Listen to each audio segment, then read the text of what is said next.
The biggest shake-up of pensions in a generation. But the government is accused of a short-term fix with long-term pain for many.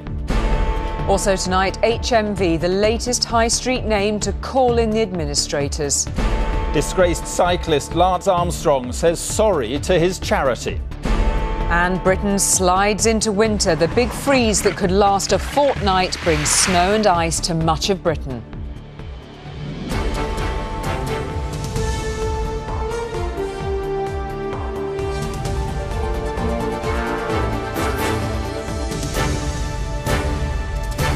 This is ITV News at 10 with Mark Austin and Julie Etchingham. Good evening. The changes to the state pension set out today by the government will hit more people than it will help, according to independent economists. The self-employed and women who have given up work to raise families will benefit. But the Institute of Fiscal Studies says millions of others will lose out. Our political editor Tom Bradby now on the winners and the losers. You could say many things about the challenges facing young people as they enter the workplace today, but one thing is for sure. As they get older, most will have to work longer to get less when it comes to their state pension. That said, this was about simplification, and if you are self-employed or a mother or indeed father taking time out of work to look after your children or other family members, then this move was definitely good news. In previous years, there's been the sort of if the wife hasn't contributed, then she's been banded together with her husband, and the females now are able to build up their own entitlements. So what are these changes in a nutshell? Well, from 2017, new pensioners in England, Wales and Scotland will get a single flat rate payment of £144 a week at today's prices. Means testing, pension credits and a second state pension are to be scrapped. To get the full amount, you must have made national insurance contributions for 35 years. To get anything at all, you must have paid in for at least 10 years. As the Prime Minister was keen to stress today, it's a big change. We are going to have later retirement ages because we're living longer. And I think, if you want to go on having a decent basic state pension, which we do, you have to either put up taxes or ask people to work a bit longer. And I think it's fair to ask people to work a bit longer, given that we're all living longer. But inevitably there's a catch, which is that the number crunchers reckon that in the end, most of us will get less than we might have done under the existing system. There will be winners in the short run, by which I mean in the 2020s. Women particularly who had time out of the labour market will gain over that period. In the longer run, actually most people will be losers from this. The average level of pension that we paid by the state after about 2040 or so will be lower as a result of these reforms than it would have been had we had no change. Tax simplifications can go horribly wrong, as you will recall from the caravan and pasty tax fiascos in the budget. But I suspect the coalition is doing this for two reasons. One, I think they genuinely believe it's fairer. And two, I suspect they think that politically the winners will pay a lot more attention to the change than the losers. Tom Bradby, ITV News at Westminster. Well, our social affairs editor Penny Marshall is with me. Penny, all these figures flying around, where does the truth lie about who will benefit and who won't? Well, the figures are flying around because different people are emphasising different points. Short term and long term. In the short term, the government are emphasising that women and the self-employed will benefit, and they certainly will, those people who retire at 2017 in the first few years of this legislation. But in the long term, and this is where the Institute of Fiscal Studies findings come in the long term, people who are retiring in the 2040s and 50s, you'll find that most average earners and high earners are going to be less well off under this system than they would have been retiring under the present system. So there are winners and losers short term and long term. What everyone agrees is that this reform is important. It will simplify the system, which is long overdue, and that the state is now going to make it clear how much we'll get, so we'll know if we can, how much we can save and make a plan for our retirement, and we'll know how long it's going to take us to get there, and it's getting longer and longer. All right, Penny, thank you very much indeed. Another struggling high street chain store will call in administrators in the morning. HMV is the second famous name to do so since the start of the year after Jessop's. HMV has 4,000 staff in more than 200 stores. As our business editor Laura Koonsberg reports, the question now is how many can be saved. Shutting up shop. Administrators will start picking over this business in the morning. Tonight, the jobs of more than 4,000 HMV workers look likely to go. It sounds almost like a funeral in there, yeah, it's a real shame. It's evolution, isn't it? Everyone's downloading. Staff have had reason to look nervous for more than 2 years now, as music fans fell in love with downloads and the nation's spending money dried up. Just before Christmas, the boss warned they might not be able to pay their debts. The business had already ditched many of its assets, but there are still 230 HMV stores. That means more than 4,000 jobs are now at risk. The demise, though, is not a shock. Last year, the share price went down by 43%. Shares worth just 1 penny today. To be honest, we've been expecting them to go into administration for a long time, and they've done remarkably well to stave it off. And they've sold off all their really good assets in order to try to keep the business going. And I can only assume that they've had a dreadful Christmas. If they hadn't, then perhaps we wouldn't be seeing this now. After more than 90 years in business, it's a sad and undignified exit. While administrators will hunt for a buyer, few will be optimistic about what's left behind. Laura, so many employees will be worried tonight. What are the chances of survival for HMV? Well, it won't survive in its current form. Its shares won't trade tomorrow. The administrators will start their job of trying to salvage something. It's difficult to be certain about how many of the shops could be saved, how many of those 4,000 jobs, but the prospects are not good. Not just because people are spending less, so many of us still feel really skint, but those huge changes that have happened in this business in particular, more and more trade going to the internet, not just downloading music, but right across retail in general. And if all the jobs go, that would add to other recent collapses, Comet and Jessop's, that would mean in the last 6 weeks, 12,000 jobs on the high street will have disappeared. Very serious numbers, very serious times, and I'm afraid the prospects for saving much out of what's left of HMV are not looking good tonight. OK, Laura, thank you very much. The disgraced cyclist Lance Armstrong said sorry today to staff at his cancer charity, not for taking drugs, but for all the unwanted media attention he's attracted. Yet there is some media attention he does want. He's recording his long-awaited interview with Oprah Winfrey this evening to be shown on Thursday night. From the charity's headquarters in Texas, here's our sports editor, Steve Scott. Out jogging as if it was just another week, but for Lance Armstrong, this week is anything but normal. As he prepared to unlock a box of dark secrets about his use of drugs, he met staff at the cancer charity he founded to apologise, not for cheating, but for the distraction his fall from grace has caused them. They were more than ready to forgive him. People understand the difference between the sport and the work that this foundation has done. It has always been very separate, and people who really do take the time to learn about the work that we do are aware of the differences between the two and incredibly supportive of the work that the foundation does. A confession, however detailed, would be a first step on a road to redemption, but it is a very long way back for a man exposed by the US anti-doping agency as sport's biggest ever fraud. Austin has already made up its mind about Lance Armstrong. It's unlikely a detailed confession will change much. There are those who have already forgiven him, and the rest never will. But what of his former sponsors and others who've contributed millions over the years to his personal fortune? Any admission, and they could come after him. Right now, public opinion is not supportive of him, at least outside of Austin. And so I don't know that companies would necessarily weigh that as much. I think they're going to say, look, we were aligned with you. You were the face of our product. You let us down. It's time for you to pay. Or pay us back. Lance Armstrong's name will forever be associated with the murky underbelly of professional cycling, a world of chemicals, blood bags and secrecy. Rescuing his reputation depends very much on America's verdict to his primetime confession.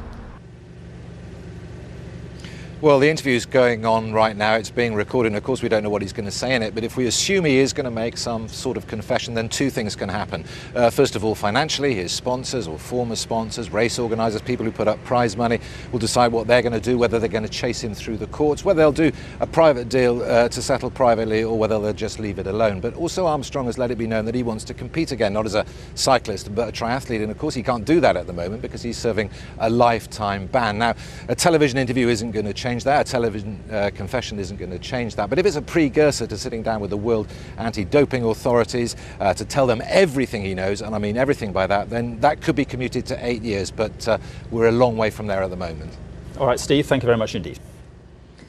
In other news tonight, the man accused of murdering the missing 5-year-old April Jones has appeared in court.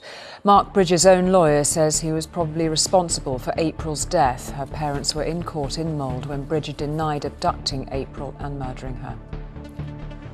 There's been more violence in Belfast this evening. Roads were blocked and water cannon used after officers were pelted with bottles and missiles. And the Duke and Duchess of Cambridge's baby is due in mid-July, St James's Palace confirmed today. They also confirmed the Duchess is definitely not expecting twins. The first of 2 RAF planes tasked with flying French troops to the West African country of Mali took off from northern France this evening. Britain is helping France as it tries to prevent Mali becoming a new base from which terrorist attacks on Europe could be plotted. Ministers here insist British troops will not be drawn into combat operations there. French forces began their military intervention in their former colony on Friday. They're trying to stop the advance of Islamist rebels towards the capital, Bamako. Today, the rebels seized the town of Diabali, about 250 miles away. From Paris, our Europe editor, James Mates, reports. For now, they are fighting from the air, French Rafale and Mirage fighters, hitting training camps and supply depots, but as yet unable to stop the rebel advance. Another strategic town fell to the rebels today. On the ground, around 600 French troops prepare to do battle with an enemy that their commanders now admit is better armed and better trained than they'd anticipated. The French helicopter pilot has already paid with his life for the complacency that marked the beginning of this intervention. Alongside troops from other West African nations, they may be in for many weeks of hard fighting to drive the Islamists out of Mali. British help in the form of 2 C-17 military transports landed in northern France today to collect equipment and military vehicles bound for West Africa. One of the 2 planes promptly broke down, but the other is now heading south to the evident relief of the Ministry of Defence. It says a lot about our ability to pool and share our resources with strategic partners such as France. France's Foreign Minister Laurent Fabius wouldn't rule out to me this evening putting in new requests in the future. Do you anticipate asking for more help from Great Britain or from other European partners? Once again, when things are difficult, the British are by our side, he said. We'll decide in the next few days if there's a need to accelerate what we're doing and what Europe will decide to do. France has often railed against America or even Britain for acting as the world's policeman, but the French certainly see their role as policing their former colonies. 5 times in just the last decade they've intervened militarily in North Africa. This time, as so often, a fight may be easier to start than to get out of. Their aim is nothing less than defeating the insurgency and putting the government back in charge of the whole of Mali. If they're to succeed, these arriving troops may not be going home for some time. James Mates, ITV News, Paris. After weeks of mild weather, winter has returned with one wave of snow, then a second. The eastern side of the UK has been hardest hit, and tonight, with temperatures falling, the cold is taking hold. Martin Geisler reports. Much of Britain struggled home through the snow tonight, but on the whole, the country seems to have coped with the first big fall of the year. Trains ran without much disruption, and snowplows cleared the runways to keep airports open. Even some brave cyclists battled through. On the roads it wasn't easy. In Horwich near Bolton, this car came a little too close for comfort, our cameraman moving just in time. But away from all the chaos, the snow brought picture postcard scenes to parts of Britain. This was Broadstairs Beach in Kent. And as ever, it delivered a sprinkling of magic and mischief to children of all ages. The snow never loses its appeal. The kids love it. Every now and again you think, might be a bit difficult to get out, but you get through it, you get cracked on. I love it. Shame Christmas is past, but it's good. We like it, don't we? Pain in the bum for drivers, but we like it. There are still a number of Met Office warnings in place across the country. The cold snap could last several days. This snow was forecast almost a week ago. That's given people plenty of time to plan and prepare. But in villages like this one in North Yorkshire, many residents have chosen to deal with it the easy way. They're just staying indoors. Charities like Age UK are asking people to look out for elderly neighbours. I've just brought you a little food parcel. Thank you. OK. And on the roads, the usual warnings apply. Don't take on conditions like this unless you really have to.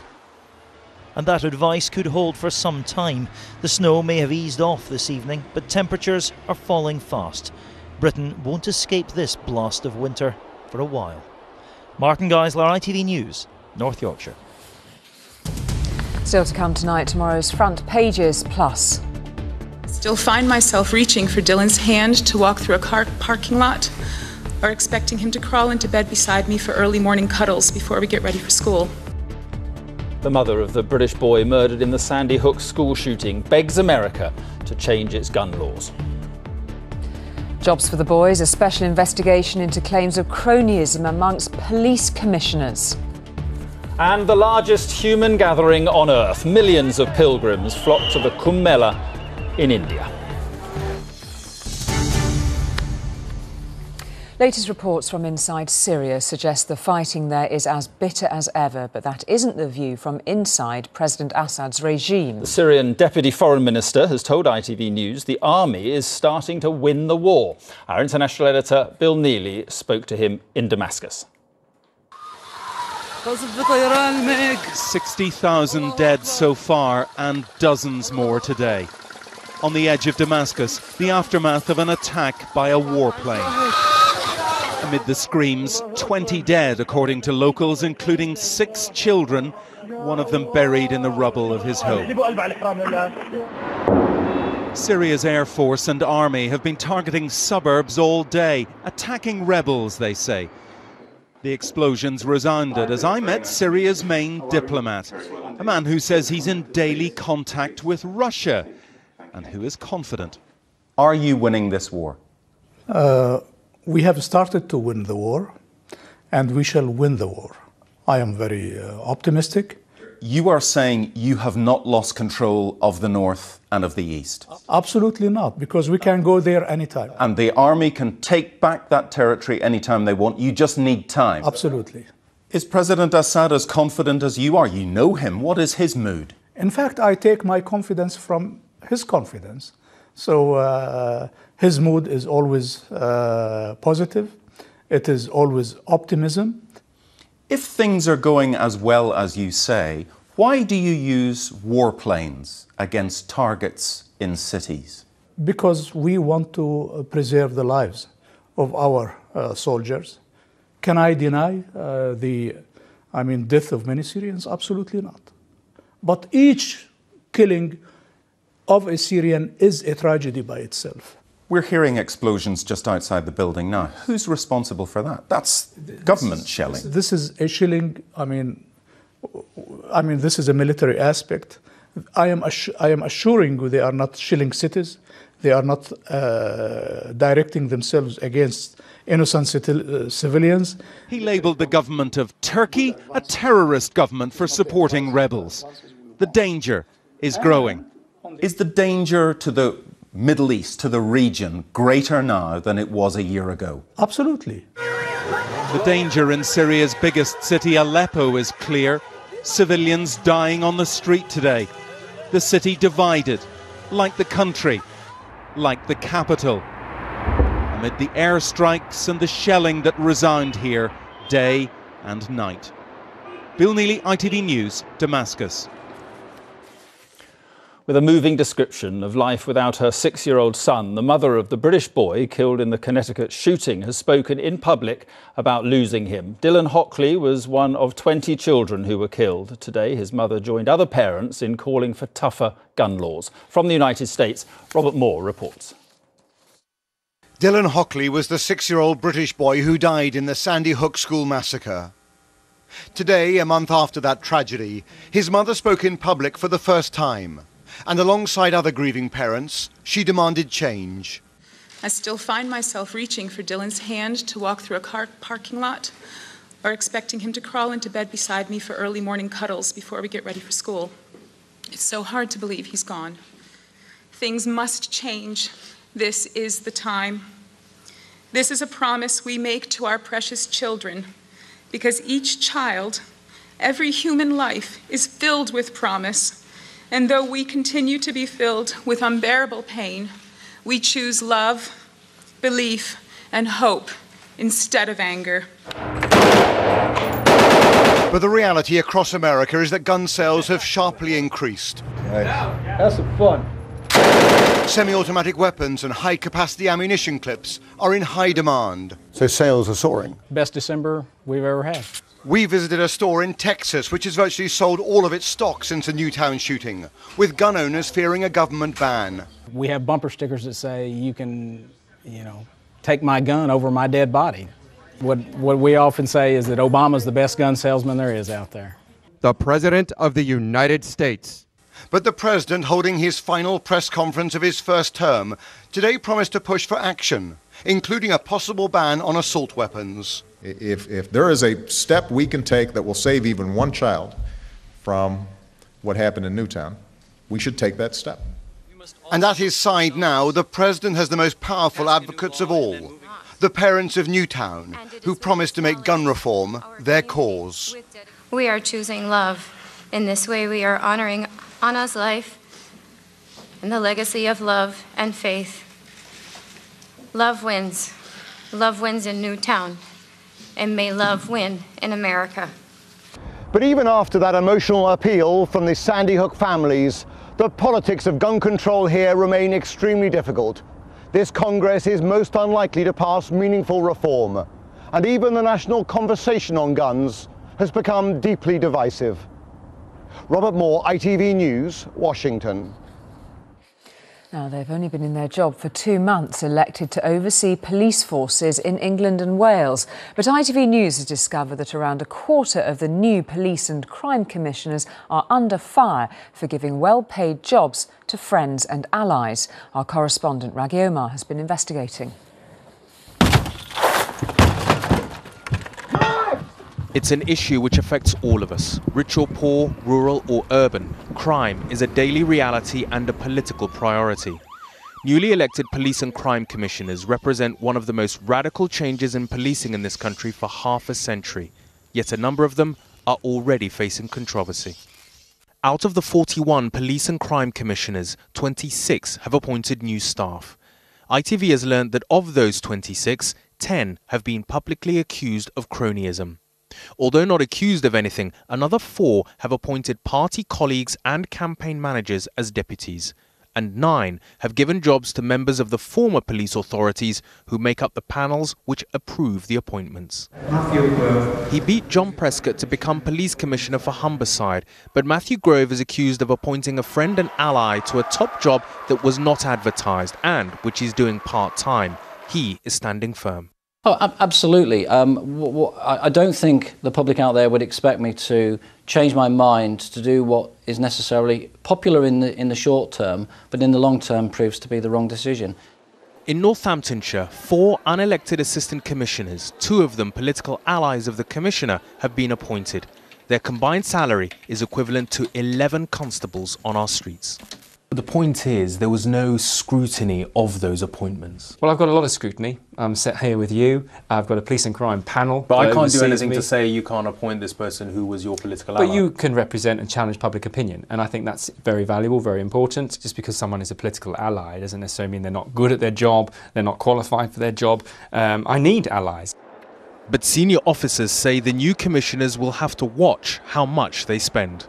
government was very clear in its guidance. It said the Police and Crime Commissioner should not spend more on governance than the old police authority. So they've got a benchmark, and I think that's what the police and crime panels will be looking at. 10 years ago, Letitia Shakespeare was shot dead in Birmingham. Her mother Marcia is clear on what she wants from the police commissioners. Politics doesn't matter to me. It's about getting the right person to do the right job, and that's about looking after communities, making our streets safer. Despite concerns about the appointments some commissioners have made, there's little anyone can do until, that is, they face the voters again in 3.5 years. Raggy Omar, ITV News. On tomorrow's front pages, The Guardian reports a recommendation that 500,000 women at risk of developing breast cancer should be offered drugs to try to stop it developing. The Mirror says the man accused of murdering April Jones accepts he probably killed her. And The Express says the cold weather poses a severe health threat to the elderly and the vulnerable.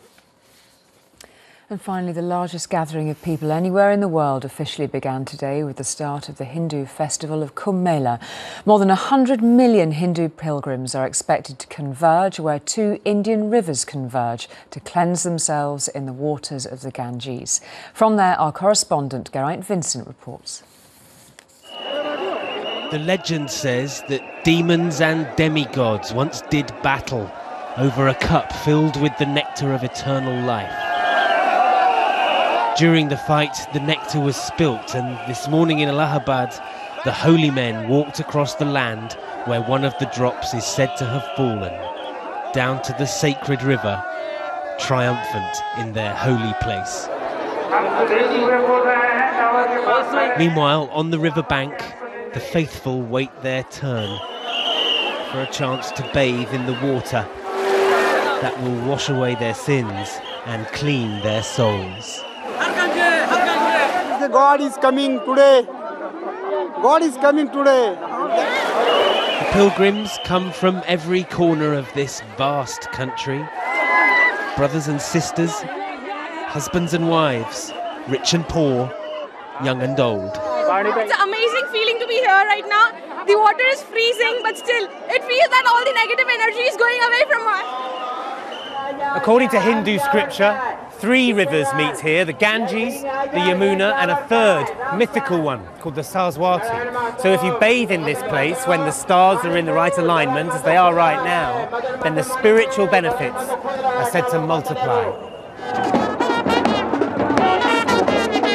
Away from the river come the processions of devotees carrying their leaders. This is a festival and there's fun to be had. Wonders to be seen and wisdom to be gained from Hinduism's living saints. Kumbh means the place for dialogue, place for meditation, place for to know the self. With a powerful economy driven by skills and technology, there is much in India which is new. But the sun has been setting on the Kumbh Mela for thousands of years. There is great faith here in that which is old. Geraint Vincent, ITV News, Allahabad. And that is tonight's ITV News at 10. Hope you like our new home. Coming next, the national weather and then the news where you are. But from the two of us, good night and thank you for watching. Good night.